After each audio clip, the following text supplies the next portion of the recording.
مدینے والے مصطفیٰ صلی اللہ تعالی علیہ وسلم کا فرمان عظمت نشان ہے. کیا خوبصورت انعام ہے، کیا پیارا اعلان ہے کہ نبی پاک فرماتے جس کا مضمون ہے کہ بے شک بروز قیامت تم میں سے میرے سب سے زیادہ نزدیک وہ ہوگا، most closest on the day of judgment. نبی پاک علیہ السلام سے وہ کون ہوگا؟ سرور کائنات علیہ السلام فرماتے ہیں جو مجھ پر سب سے زیادہ درود پاک پڑھنے والا ہوگا. یعنی درود پاک آپ جتنا پڑھتے ہیں نبی پاک سے قیامت کے دن گویا اتنا قریب ہو جاتے ہیں. تو قیامت کا دن تو مشکلوں کا، پریشانیوں کا، ڈیفیکلٹی کا ڈے ہوگا، لیکن جو اس دن کونین کے والی، شافع روز محشر، intercessor of the day of judgment کے قریب ہو جائے گا، کلوز ہو جائے گا، تو اس کے لیے تو کام آسان ہو جائیں گے نا. تو میں بھی نیت کروں اور آپ بھی نیت کریں کہ انشاءاللہ چلتے پھرتے اٹھتے بیٹھتے کثرت کے ساتھ درود پاک پڑھیں گے. اللہ پاک مجھے بھی اور آپ کو بھی کثرت سے درود پاک پڑھنے کی توفیق عطا فرمائے. آئیے مل کر محبت کے ساتھ درود پاک پڑھ لیں. صلو علی الحبیب صلی اللہ تعالی علی محمد صلی اللہ علیہ وسلم. سو مچ بلیسڈ منتھ، بہت ہی زیادہ مبارک مہینہ ہمارے درمیان ہے. Allah's noble Rasul sallallahu alayhi wa sallam stated as regards to the holy month of Shaban, Shaban is my month and Ramadan is the month of Allah Azza wa Jal. نبی پاک فرماتے ہیں کہ شعبان میرا مہینہ ہے اور رمضان اللہ کا مہینہ ہے. تو اس سے زیادہ ایک عاشق رسول کے لیے اس مہینے کی اور کیا سگنیفیکنس ہوگی اور کیا اس کی خوبصورتی بیان کی جائے کہ رب العالمین کے حبیب صلی اللہ علیہ وسلم خود فرما رہے ہیں کہ شعبان میرا مہینہ ہے. عاشق رسول کے لیے تو یہی کافی ہے اس مہینے سے محبت کرنے کے لیے کہ جس نبی سے محبت ہے، جو پیارے آقا ہمارے بیلوڈ ہیں، ان کا پیارا مہینہ، ان کا مہینہ جو ہے وہ شعبان کا مہینہ ہے. سیدی غوث اعظم رضی اللہ تعالیٰ عنہ شعبان کے ان 5 حروف کے بارے میں کیا خوب فرماتے ہیں کہ شین سے مراد شرف یعنی بزرگی کے ہیں، عین فار علوف، عین کے معنی بلندی کے ہیں، and با for بر یعنی kindness and benevolence، یعنی با سے مراد بھلائی ہے، بر ہے، نیکی ہے. الف فار الفت افیکشن، الف سے مراد محبت ہے.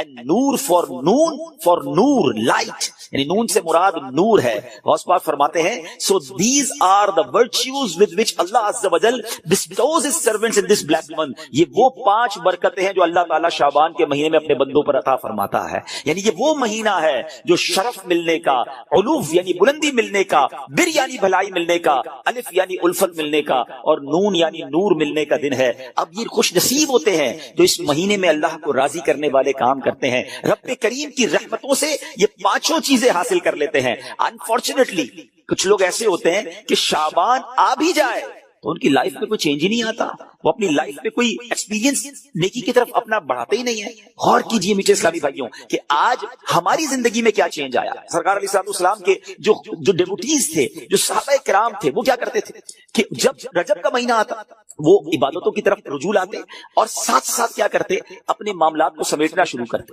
شعبان کا مہینہ آتا تو کاروباری لوگ اپنا لینا دینا کر لیتے، حکمران کیا کرتے، اپنا جناب سارا معاملہ جو ہے وہ عدالت میں سیٹل ڈاؤن کر لیتے، اور اس کے بعد رمضان آتے ہی وضو کر کے اعتکاف میں بیٹھ جاتے. Actually the month of Shaban is the preparation of Ramadan.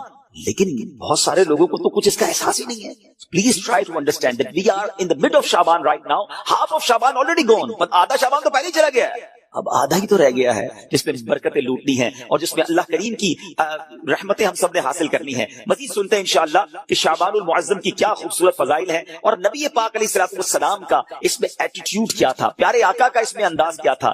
نبی پاک کا سب سے زیادہ پسندیدہ مہینہ بی بی عائشہ فرماتی ہیں شعبان کا ہے. میرے آقا اس میں روزے رکھتے رکھتے رکھتے اس کو رمضان سے ملا دیتے. اللہ اکبر. اللہ کے حبیب علیہ السلام اتنے روزے رکھتے. اچھا یہ کیوں رکھتے تھے؟ What is the reason behind this? ذرا یہ بھی سن لیجئے کہ نبی پاک علیہ السلام ہماری تعلیم کے لیے کیا شاندار جملہ ارشاد فرماتے ہیں. سیدنا اسامہ بن زید رضی اللہ تعالی عنہ said, I asked یا رسول اللہ صلی اللہ تعالی علیہ وسلم, I see that you observe fast more extensively in the month of Shaban than any other month. حضور میں آپ کو دیکھتا ہوں کہ آپ باقی تمام مہینوں سے زیادہ شعبان میں روزوں کی کثرت فرماتے ہیں. یقیناً اس میں رمضان کے روزے تو الگ ہیں، باقی مہینوں کی بات ہو رہی ہے. The Holy Prophet صلی اللہ تعالی علیہ وسلم replied, it is a month between Recep and رمضان. یہ مہینہ ہے جو رجب اور رمضان کے درمیان ہے. People are neglectful to it. لوگ اس سے غفلت میں ہیں.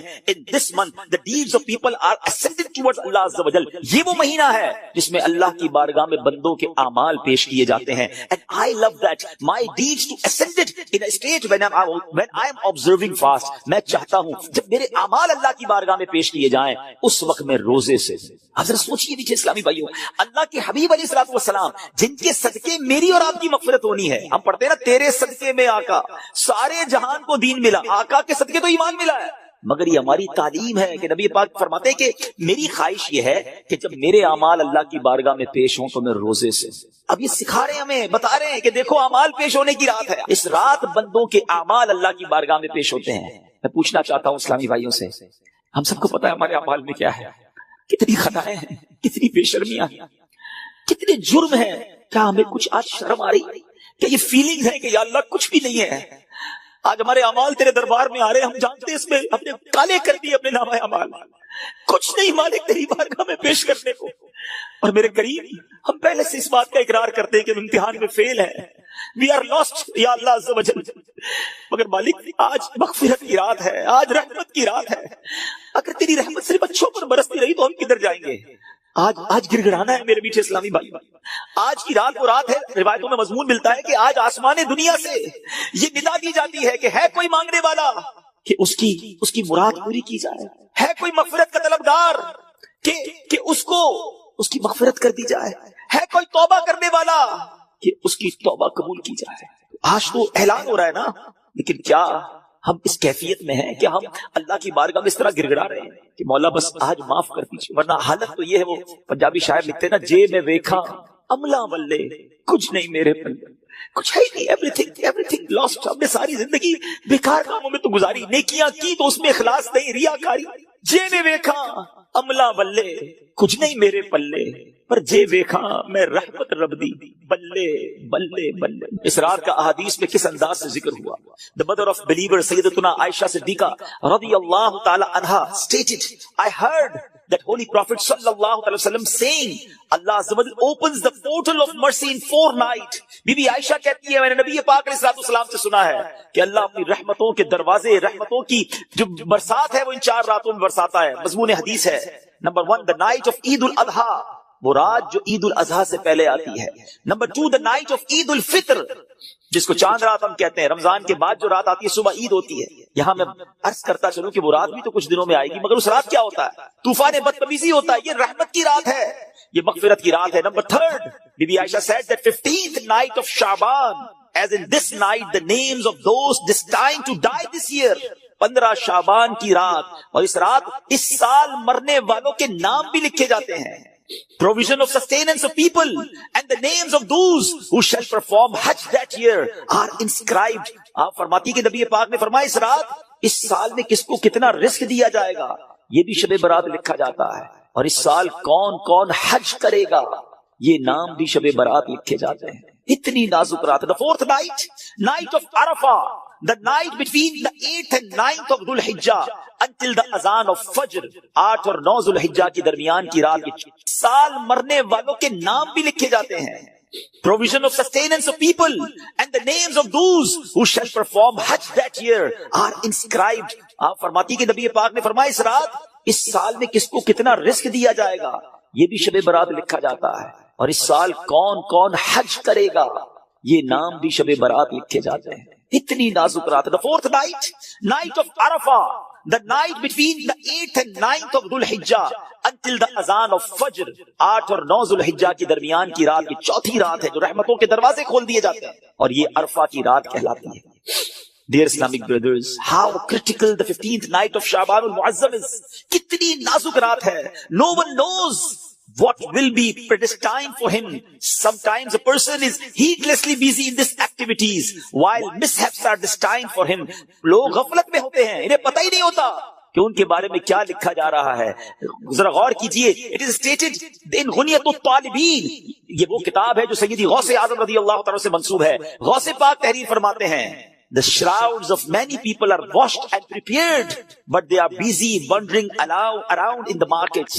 غوث پاک کہتے ہیں کچھ کفن دھل کر تیار ہوتے ہیں مگر اس کو پہننے والے بازاروں میں گھوم رہے ہوتے ہیں. آپ فرماتے ہیں there are many people whose graves have been dug and ready, but they are busy enjoying themselves.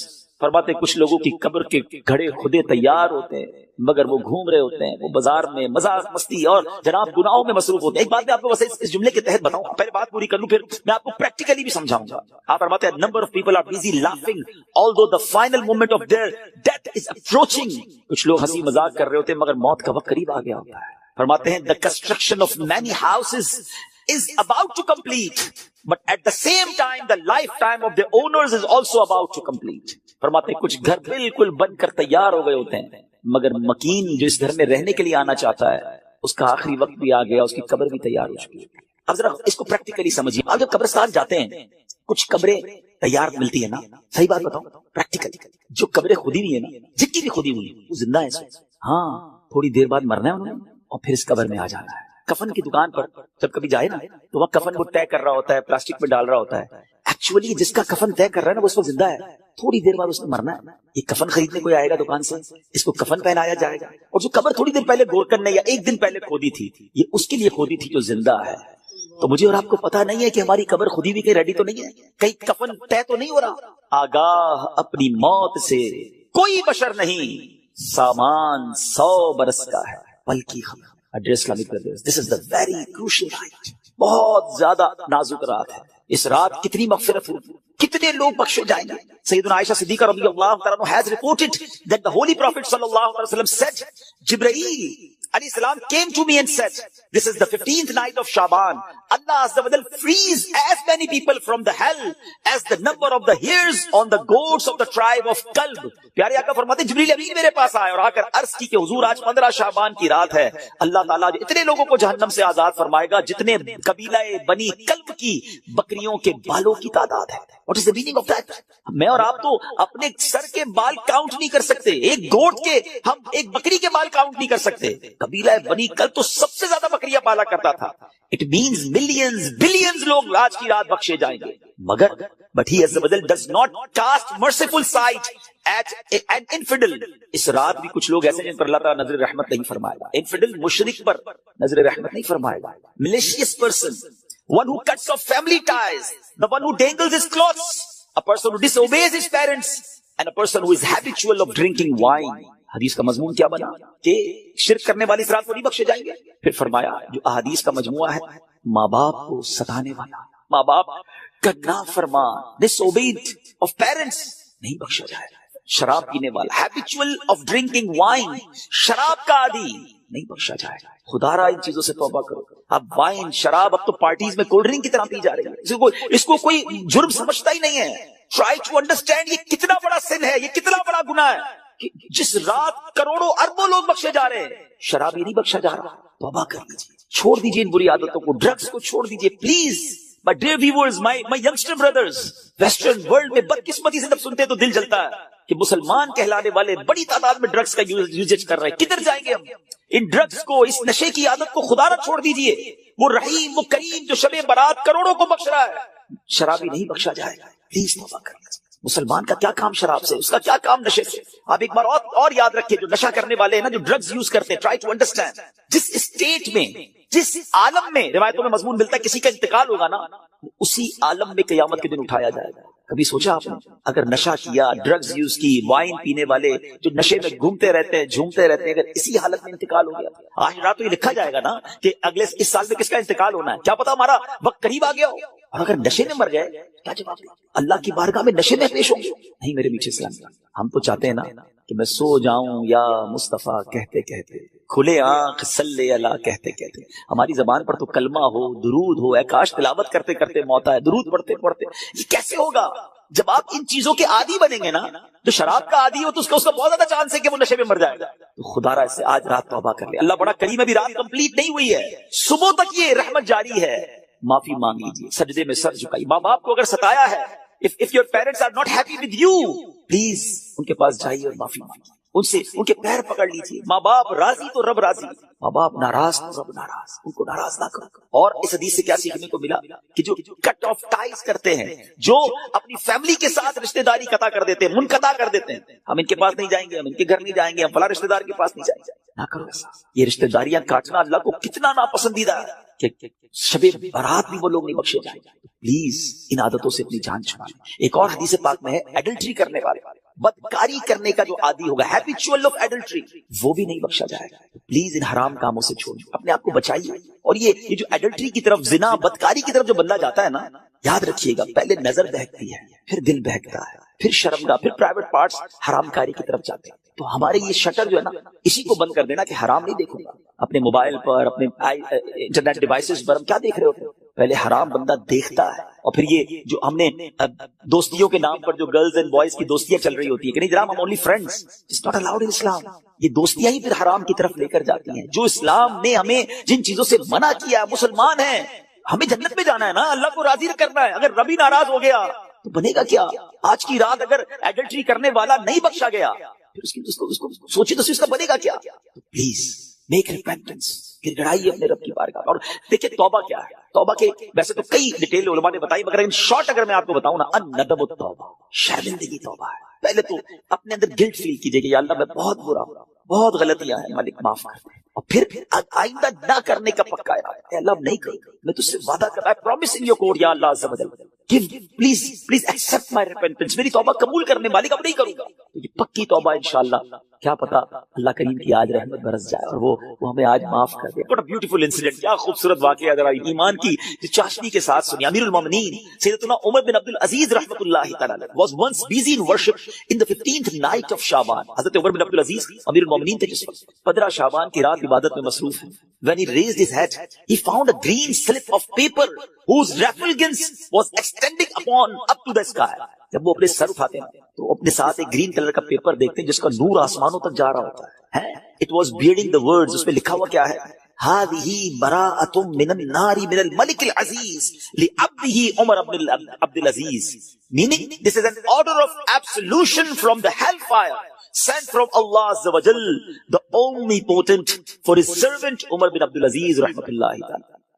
یہ اللہ کی طرف سے اپنے بندے عمر بن عبد العزیز کے لیے جہنم کی آگ سے آزادی کا پروانہ ہے. ہائے ہائے ہائے، جس سے رب راضی ہو ان کو ایسے انعامات عطا ہوتے ہیں. تو میرے میٹھے اسلامی بھائیوں اور مدری چینل کے ناظرین، ذرا سوچئے کہ ہم نے بھی تو اللہ سے مغفرت لینی ہے، ہم نے بھی تو اپنے رب کو راضی کرنا ہے. ہمارے بزرگان دین ہمیں سمجھاتے ہیں کہ یہ دنیا جی لگانے کی نہیں ہے. It's not too long, we have to go, we have to die. ہم سب کو اس دنیا سے جانا ہے. ذرا امیر المومنین حضرت ابوبکر صدیق رضی اللہ عنہ کا فرمان سنیں. وہ کیا کہتے ہیں؟ the leader of the believers سیدنا صدیق اکبر رضی اللہ عنہ would say during the sermon، ان کا ایک انداز ہوتا تھا، وہ خطبے کے دوران کیا کہتے ہیں؟ where are those with beautiful faces، کہاں ہے خوبصورت چہروں والے؟ where are those who were arrogant about their youth، کہاں ہے وہ لوگ جو اپنی جوانی پر بڑا ناز کرتے تھے؟ where are those kings gone who had magnificent cities constructed and had them fortified with giant forts. کہتے ہیں وہ بادشاہ کدھر ہیں جنہوں نے بڑے بڑے شہر بنائے اور بڑے بڑے قلعے بنائے، ان کی شان و شوکت ہوا کرتی تھی. where are those who were victorious on the battlefield، کدھر ہے وہ سپہ سالار اور وہ جنگجو جو میدان جنگ میں جیتا کرتے تھے؟ without any doubt time has ruined them and they are now lying in the darkness of the grave. بغیر کسی شک کے وقت نے انہیں ختم کر دیا، پامال کر دیا، اور آج وہ اپنی اندھیری قبر میں ہے. ہری اب، جلدی کرو، exceed in performing good deeds and seek salvation. سیدنا ابوبکر صدیق کہتے ہیں جلدی کرو اور اللہ کو راضی کرنے والے کام کر لو اور نجات حاصل کر لو. کاش یہ باتیں ہمارے دل میں گھر کر جائے. بندہ کہتا ہے یار ابھی تو ایک گھر ہے، دو بنانے ہیں، ابھی تو چھوٹا ہے بڑا بنانا ہے، ابھی تو یورپ میں ہے پاکستان میں بھی گھر بنانا ہے، ابھی تو چھوٹا بزنس ہے بڑا کرنا ہے، 5 ایئرز بعد یہ ٹارگٹ ہے، 10 ایئرز بعد یہ ٹارگٹ ہے، 20 ایئرز بعد یہ ٹارگٹ ہے، اتنے پاسپورٹ لینے ہیں، یہ جناب ویزے لینے ہیں، مگر پتہ بھی نہیں چلتا اور بندہ کیسے دنیا سے چلا جاتا ہے. آئیے میں آپ کو ایک اور واقعہ سناؤں. سیدنا عمر بن عبد العزیز جن کو براءت کا پروانہ ملتا ہے، یہ امیر المؤمنین ہیں، کس قدر نیک ہے. ایک بار ایک جنازے کے ساتھ قبرستان تشریف لے گئے. ہم بھی گئے گریو یارڈ، ہم بھی جاتے ہیں جنازے میں، ہماری کیا کیفیت ہوتی ہے؟ Look at the feeling of سیدنا عمر بن عبد العزیز رضی اللہ عنہ when he visited graveyard. وہاں ایک قبر کے پاس بیٹھ کر غور و فکر میں ڈوب گئے. کسی نے عرض کی اے امیر المومنین آپ یہاں تنہا کیوں تشریف فرمائیں؟ فرمایا ابھی مجھے قبر نے مجھے پکار کر بلایا اور بولی اے عمر بن عبد العزیز مجھ سے کیوں نہیں پوچھتے میں اپنے اندر آنے والوں کے ساتھ کیا برتاؤ کرتی ہوں؟ میں نے اس قبر سے کہا مجھے ضرور بتا. وہ کہنے لگی جب کوئی میرے اندر آتا ہے تو میں اس کا کفن پھاڑ کر جسم کے ٹکڑے ٹکڑے کر ڈالتی ہوں اور اس کا گوشت کھا جاتی ہوں. کیا آپ مجھ سے یہ نہیں پوچھیں گے میں اس کے جوڑوں کے ساتھ جوائنٹس کے ساتھ کیا کرتی ہوں؟ میں نے کہا یہ بھی بتاؤ. تو کہنے لگی ہتھیلیوں کو کلائیوں سے، گھٹنے کو پنڈلی سے، پنڈلیوں کو قدموں سے جدا کر دیتی ہوں. اتنا کہہ کر حضرت عمر بن عبد العزیز ہچکیاں لے کر رونے لگے. جب کچھ افاقہ ہوا، کچھ اسی طرح عبرت کے مدنی پھول لٹانے لگے کہ اے اسلامی بھائیوں اس دنیا میں ہمیں بہت تھوڑا عرصہ رہنا ہے. جو اس دنیا میں صاحب اقتدار ہے وہ آخرت میں انتہائی ذلیل و خوار ہوگا. جو اس جہاں میں مالدار ہے وہ آخرت میں فقیر ہوگا. اس کا جوان بوڑھا ہو جائے گا, جو زندہ ہے وہ مر جائے گا. دنیا کا تمہاری طرف آنا تمہیں دھوکے میں نہ ڈال دے, کیونکہ تم جانتے ہو کہ یہ بہت جلد رخصت ہو جاتی ہے. کہاں گئے تلاوت قرآن کرنے والے, کہاں گئے بیت اللہ کا حج کرنے والے, کہاں گئے ماہ رمضان کے روزے رکھنے والے؟ خاک نے ان کے جسموں کا کیا حال کر دیا. اے میرے بیچ اسلامی بھائیوں, یہاں عمر بن عبدالعزیز رضی اللہ تعالیٰ جھنجھوڑ رہے ہیں کہ عبادت بھی کرنی ہے تو اخلاص کے ساتھ کرنی ہے, اور اگر عبادت بھی دکھلاوے والی ہے تو قبر میں ان کا بھی حال برا ہو جائے گا. حضرت عثمان غنی رضی اللہ تعالیٰ کا ایٹیٹیوڈ آپ کو بتاؤں کہ عثمان غنی رضی اللہ تعالیٰ قطعی جنتی ہیں. اللہ اکبر, عشرہ مبشرہ سے ان کا شمار ہوتا ہے. اور لیکن ان کا انداز کیا ہوتا تھا, عثمان غنی رضی اللہ تعالیٰ جب قبرستان جاتے, قبر جاتے تو اس قدر روتے تھے کہ آپ کی داڑھی مبارک تر ہو جاتی. عرض کی گئی جنت و دوزخ کا تذکرہ کرتے وقت آپ اتنا نہیں روتے, مگر قبر پر بہت روتے ہیں. اس کی وجہ کیا ہے؟ فرمایا, میں نے نبی اکرم صلی اللہ علیہ وسلم کو فرماتے ہوئے سنا ہے, قبر آخرت کی سب سے پہلی منزل ہے. اگر صاحب قبر نے اس سے نجات پائی تو بعد کا معاملہ اس سے آسان ہے, اور اگر ادھر نجات نہ ملی تو آگے کا معاملہ اور زیادہ سخت. Actually this is the first examination.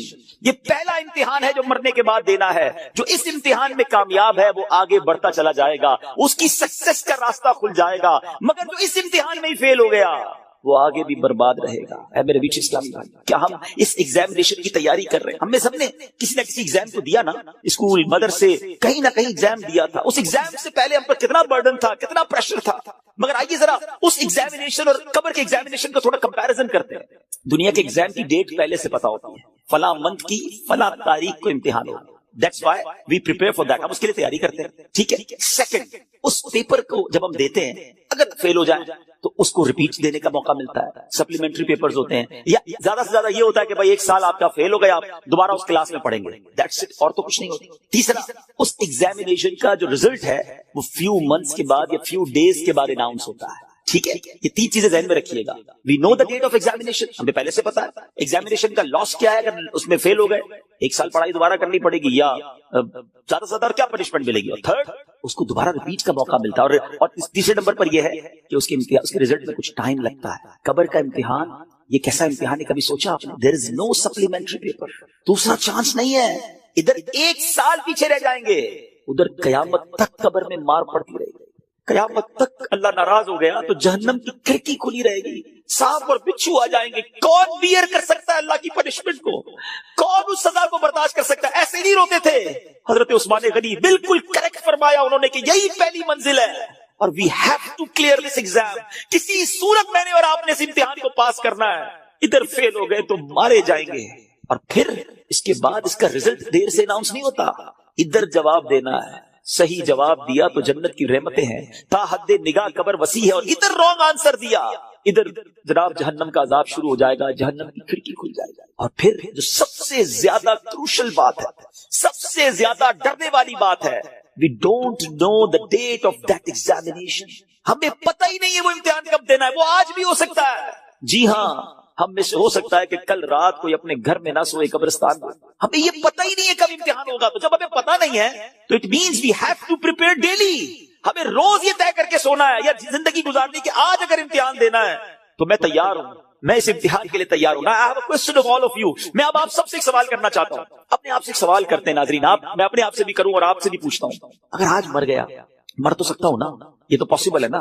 آج مر گیا, کیا میں تیار ہوں قبر کے امتحان کے لیے؟ میں جواب دے پاؤں گا؟ کیا اللہ راضی ہے مجھ سے؟ کیا ایسی زندگی گزارنی ہے کہ مار نہیں پڑے گی؟ تو پھر تو ٹھیک ہے. if the answer is yes then it's okay. اور اگر آنسر یہ نہیں آ رہا دل سے کہ نہیں ابھی تو بہت گناہ ہیں, بڑی خطائیں ہیں, توبہ کرنی ہے, اچھا بننا ہے, نمازیں بھی کئیوں کی قضا ہو رہی ہیں, حرام روزی بھی چل رہی ہے, حرام چیزوں کو دیکھ بھی رہا ہے, حرام سن بھی رہا ہے, جھوٹ بھی زبان سے گیا نہیں ہے, غیبتیں بھی جاری ہیں, ماں باپ الگ پریشان ہیں, فیملی الگ ٹینشن میں ہے, روزی حرام بھی چل رہی ہے, ابھی نہیں مرنا بھائی, ابھی تو توبہ کرنی ہے. تو پھر بتاؤ نا, کب توبہ کرو گے, کب قبر کی تیاری کرو گے؟ ابھی تو سنا کہ یہ اچانک موت کا ہوگا شکار, پتہ بھی نہیں چلتا. روز صبح کئی لوگ گھر سے نکلتے ہیں اور کہہ کر جاتے ہیں کہ میں جب ایوننگ میں واپس آؤں گا نا تو یہ والا کھانا بنا کے رکھنا, یہ والے میرے کلوتھس استری کر کے ذرا ریڈی کر کے رکھنا, I have to go with my friends. بندہ واپس نہیں آتا, لاش واپس آتی ہے. ایسا ہوتا ہے نا, ہمارے ساتھ بھی ایسا ہی ہوگا, پتہ ہی نہیں ہوگا. اور لوگ کہیں گے یار ہمارے ساتھی تو تھے آج، ارے صبح ملاقات ہوئی تھی، کل تو کھانا ساتھ کھایا تھا، اس کا انتقال ہو گیا۔ آج آپ کہتے ہیں نا کسی کے بارے میں، ایسی ہمارے بارے میں کوئی کہے تھوڑے دن تک لوگ یاد رکھیں گے، اس کے بعد ہم ہوں گے، ہماری قبر ہوگی، ہمارے اعمال ہوں گے، اگر چین میں ہوں گے نا تو پھر ٹھیک ہے۔ اگر زندگی نماز پڑھتے ہوئے گزر رہی ہے، سنتوں کے مطابق ہے، حلال روزی کما رہے ہیں، درود پڑھ رہے ہیں، تلاوت قرآن ہو رہی ہے، حرام چیزوں سے بچ رہے ہیں، نیکی کی دعوت کے کاموں میں انوالو ہے، تو پھر تو انشاءاللہ خیر ہو جائے گی انشاءاللہ۔ پھر تو نبی پاک تشریف لائیں گے اور پھر اعلیٰ حضرت لکھتے نا قبر میں لہرائیں گے، میں کتنا برا ہوں تو عیبوں کو میرے چھپایا، ہمیں سب پتا ہے اپنے بارے میں۔ تو پلیز میرے بیچ اسلامی بھائیوں اس ایگزام کی تیاری کیجیے، ایگزام میں کوسچن بھی ڈکلیئر ہیں۔ اچھا دنیا کے امتحان میں تو سوال پتہ نہیں ہوتے نا، یہ قبر کا امتحان بڑا نرالا ہے، سوال پہلے سے پتا ہے، جواب بھی پہلے سے پتا ہے، مگر جواب وہی دے سکے گا جو ایمان لے کر جائے گا اور جس سے اللہ اور اس کے رسول راضی ہوں گے۔ حالانکہ آپ نے 100 بار اس جواب کو پڑھ لیا، اس دن یاد اسی کو آئے گا جب پوچھا جائے گا من ربک کا، تو وہ کہے گا ربی اللہ۔ جب پوچھا جائے گا ما دینک کا، تمہارا دین کیا ہے، وہ کہے گا دین الاسلام۔ اور پھر ایک پیارا سا چہرہ دکھایا جائے گا اور پوچھا جائے گا تو جس نے نبی پاک پر درود پڑھتے ہوئے، سلام پڑھتے ہوئے ان کی سنتیں اپنائی ہوں گی، چہرے پہ داڑھی سجائی ہوگی، سنت کے مطابق زندگی گزاری ہوگی، وہ تو دیکھ کر عرض کرے گا کہ وہی آقا ہے جن کے لیے میں درود پڑھتا تھا، سلام پڑھتا تھا۔ اے فرشتوں میں تو مر کے پہنچا ہوں یہاں اس دل ربا کے واسطے، لیکن ایسی لائف گزری کہ نہیں، کہیں ایسا نہ ہو کہ نبی پاک جب تشریف لائے تو نبی پاک کی پہچان ہی نصیب نہ ہو، آقا ہی چہرہ نام سے موڑ لیں، کیونکہ نبی پاک نہیں فرمایا نا فمن رغب عن سنتی فلیس منی، جس نے میری سنت سے منہ موڑا وہ ہم میں سے نہیں۔ سوچئے سنت کے بغیر جو زندگی گزار رہے ہیں، حرام کاموں میں زندگی گزار رہے ہیں، گناہ گار تو ہیں مگر بندے تو رب کے ہیں نا، وہ اب بندوں کو ان کی ماؤں سے زیادہ چاہنے والا، اس کی رحمت تو چاہتی ہے، جی ہاں اس کی رحمت چاہتی ہے کہ میں اور آپ بخشے جائیں، مگر ہم چاہتے ہیں کہ نہیں، ہمارا یہ انداز ہے کہ نہیں کہ مولا آج ہم بس تیرے دربار میں آ گئے، مجرم حاضر دربار ہے، سر جھکا لیا ہے، مانتا ہوں مولا میں سب سے برا ہوں، مگر آج بخش دے مالک۔ قبر میں وہ کون سے اعمال ہیں جو کام ہے، ہم اکیلے ہوں گے نا، اندھیری قبر ہوگی، کبھی سوچا ہمارے روم کی لائٹ چلی جائے، ڈر لگتا ہے، پنکھا نہ چلے، ایئر کنڈیشن گرمیوں میں نہ چلے تو نیند نہیں آتی، جنریٹر یو پی ایس کتنے انتظام کرتے ہیں، کبھی سوچا کہ قبر میں ہوا آئے گی کہ نہیں،